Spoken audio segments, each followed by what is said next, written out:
The Spiritual Center of Fort Monroe is leaving the Army's hands. Today's service marked the decommissioning of the Chapel of the Centurion, ushering a new chapter that began more than 100 years ago.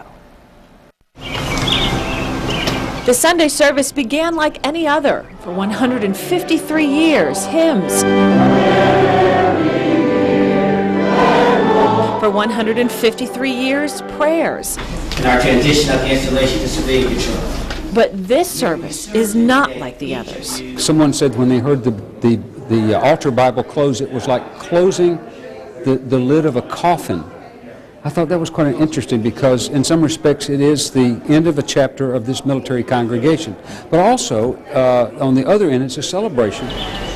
Truly something to celebrate. Fort Monroe's Chapel of the Centurion is the oldest wooden chapel in continuous Army service since 1858.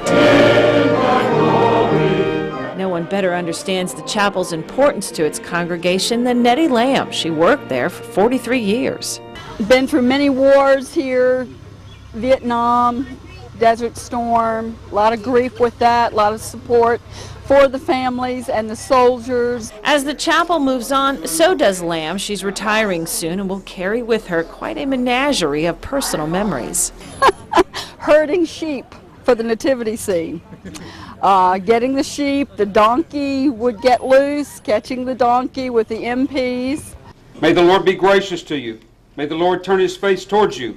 Services will continue until August 28th. After that, the future's unclear, but those thoughts are for later. Now, it's praise for what they have. I was almost overwhelmed by the countenance on the faces of the people, even though there was some sadness, and just the singing, and just to hear the rich, and reflecting over 150 years, how many songs and prayers have been lifted up to the glory of God in this place.